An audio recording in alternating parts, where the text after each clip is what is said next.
ඔන්න අද නම් ගොඩක් වැස්ස දවසක් ගොරෝනවා අකුණු ගහනවා. මේවත් එක්ක දැන් හවස් වෙලා 5යි ගානක් වෙලාව. ඉතින් අපි රැයට කන්න කොත්තු හදන්න හිතුවා. හස්බන්ඩ් කොත්තු ඕනේ කියලා.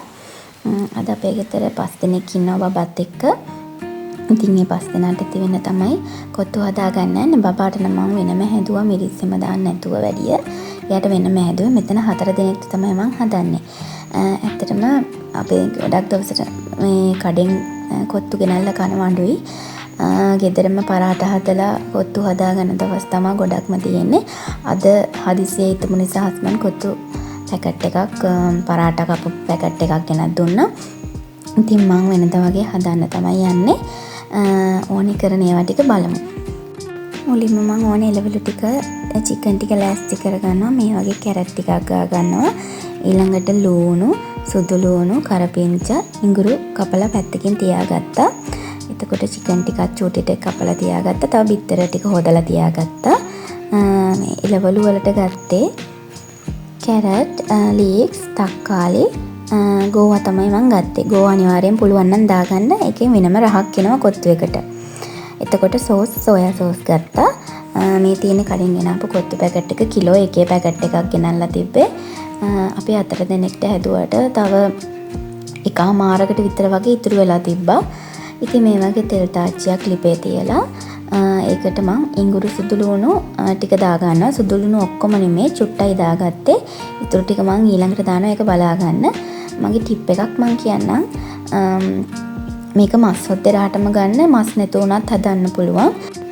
ඉඟුරු සුදු ලුණු ටික ලාවට බැදීගෙන එනකොට මම ඒකට මිරිස් 3-5 දාගෙන කළු කරගන්නවා. ඊට පස්සේ කළු කරන සෝයා සෝස් චුට්ටකුත් එකට දාගන්නවා. මේ ආයෙ පෙන්නන්නේ ඒක කළු වෙන අතරට තමයි ඒ කියන්නේ මේ සුදු ලුණු එකේම ගොඩක් කර වෙන්න දෙන්න එපා. ඊට පස්සේ කළු වේගෙන එනකොට චිකන් ටික දාලා බැදෙන්න දෙනවා. ඊට පස්සේ හොඳින් කලවම් කරගෙන ගොඩක් බැදෙන්න දෙන්න එපා. හයිය ගතියට වෙනකල් සාමාන්‍යයෙන් තෙල් ටික මැරිනේට් වෙනකල් වගේ මේ චිකන් ටික ඒකට දාලා තියාගන්න. ඊට පස්සේ මම ඒකට ගෝවා, කැරට්, එතකොට බීලුණු ටික එකතු කරගන්නවා. ඒ ටිකත් හොඳට කලවම් කරලා මදිනා ලුණු ටික දාලා ඒ වගේම තක්කාලි සෝස් ටිකකුත් මේකට මේ වගේ දාගන්නවා. ඊළඟ ටිප් එක තමයි මේ දාන්නේ මම ෆ්‍රෙෂ් මිල්ක්. එහෙම නැත්නම් පිටිකිරි දාන්න පුළුවන්. මේ දෙක දැම්මොත් ගොඩක්ම රහයි.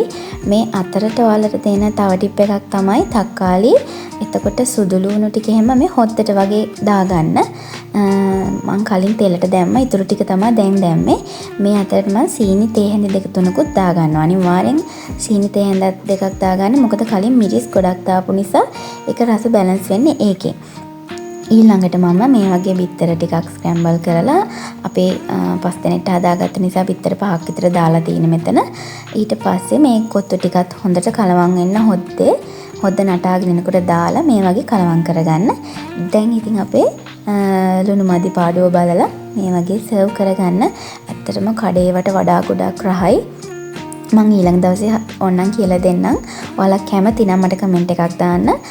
චීස් නැතුව චීස් රහට කොත්තු එක හදාගන්න විදිහත් කියලා දෙන්නම්. අපි එහෙම හදනවා. අද නම් සැරට හදාගත්තේ. ඉතින් ඕනේ කට්ටිය ඉන්නවා නම් කමෙන්ට් එකක් දාන්න. මගේ වීඩියෝස් වලට ලයික් කරන්න, කමෙන්ට් කරන්න. එහෙනම් අදට ගිහින් එන්න. කොත්තු මේ විදිහට හදලා බලලා අනේ මට කමෙන්ට් එකක් දාන්න රහද නැද්ද කියලා. එහෙනම් ගිහින් එන්නම්. බයි.